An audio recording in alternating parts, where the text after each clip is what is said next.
Good morning, noon, evening or night, depending when you're watching this video. My name is a legend and welcome back to World of Tanks and the NBTT'ay Replay series, where we watch the best replays from the NBTT clan.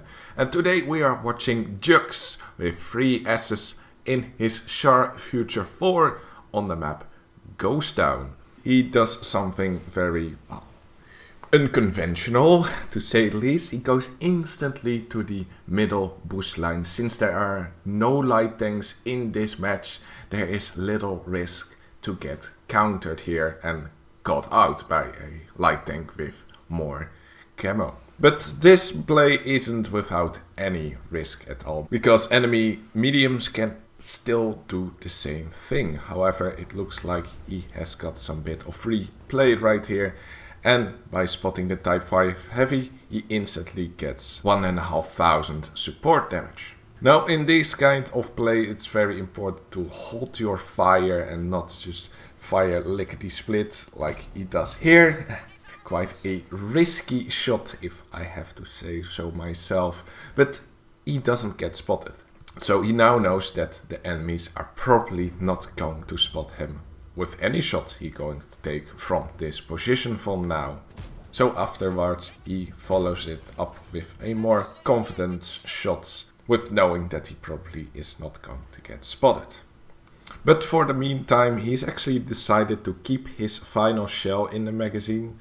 Not fully sure if that would be the correct play. The Char Future 4 is of course a auto loader with quite a long reload of the entire clip. However, when you are in a position where you are unlikely to get spotted or counted at, you probably would want to reload, especially if you get higher pressure on firing that shell at that convoy.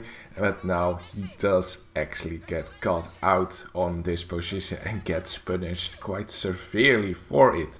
Although not as bad that he is actually died right here, which, well, consider the amount of enemies that were able to fire at him, should have happened actually. But that shows you that constraint is also very important if you take up a light tank role in your medium tank.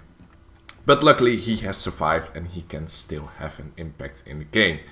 So right now, after finishing the Badger, he actually makes another quite major misplay by driving out without waiting until the 10 to 15 seconds of spotting that are coming from the Badger after the Badger was destroyed.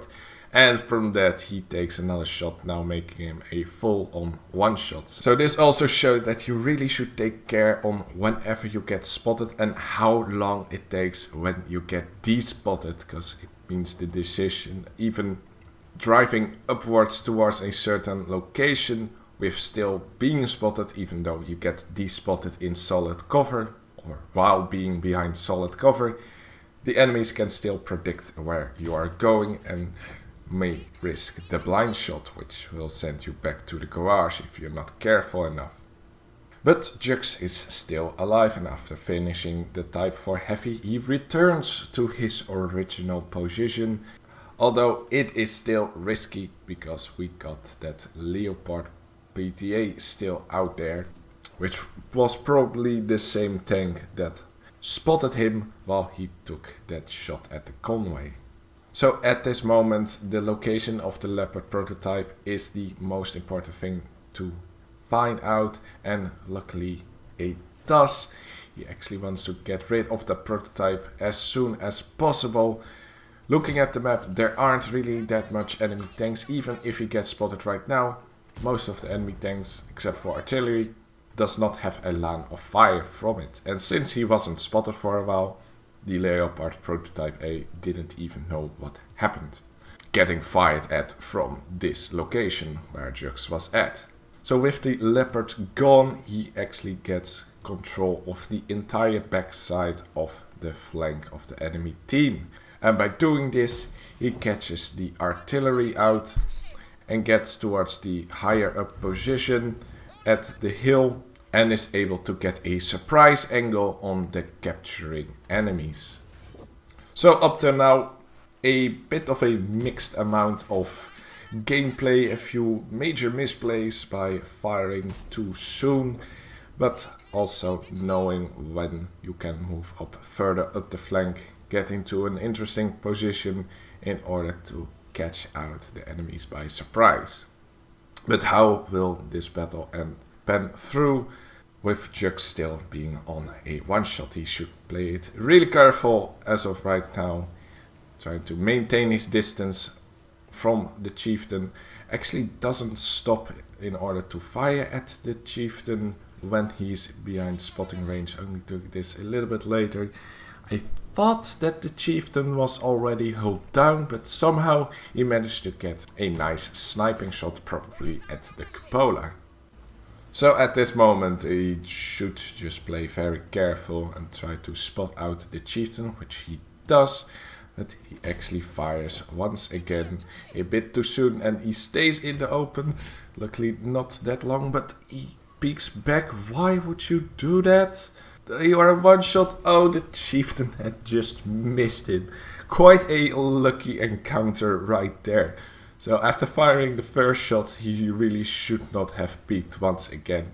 And still, are the 10 seconds over? No, they weren't, so he was still spotted. And another miss of the chieftain prevents Jugsss from going towards the garage once again. And he really should relocate somewhere else, get another surprise angle on that chieftain. He attempts to do that right now. But in the open, it's still not the most optimal location. If the chieftain would have peeked, he would have been dead meat right now. But luckily, Jugsss makes up with actually driving further into cover, ignoring the Char Future until he confirms that he is out of the reach of the chieftain, and only then fires at the enemy Char Future 4. But as this battle is pretty much ending, victory is already confirmed pretty much. It's only the question of where the last enemy tank is. Eventually he gets spotted out and Jugsss has enough shells left to finish off the Char Future just before he gets into cover. So this battle has been a ace tanker, of course, for Jugsss right here, dealing over 5,000 damage. Also receiving the Osskins medal for destroying 3 enemy tanks of 1 tier higher in a medium tank, and also accumulating the Top Gun with that. That results in a base experience of 1417, and with his premium account he made a very decent amount of profit. Also mainly because he didn't fire any of his gold shells. So looking back, this replay wasn't really what I have expected for being into this series with the amount of misplays that were made, but looking at all of the good points, taking up the light tank role at the beginning was very important. Catching out that type 4 heavy did really boost his spotting damage already quite a bit. It was maintaining vision on enemy tanks, which would not have suspected it, because there are not any light tanks in the game. Afterwards it was repositioning back when the general situation was a lot more safer to do so, and after destroying the Leopard, knowing that he had free reign over the backline of the enemy team, he took fully advantage from it and destroyed the artillery and 2 of the cabins, capturing enemy tanks. And lastly, after that interesting encounter with the chieftain, he did realize that he needs to confirm his cover before he can fire at an enemy tank.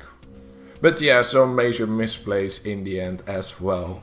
Because of the trigger happy nature, I really advise to Jugsss here that he should not shoot that often, especially when he is in a very high risk position, normally occupied by a light tank, which normally also should hold its fire in those types of scenarios. And it's also the impatience of getting back into the fight and getting as quickly a angle a firing line on the enemy team.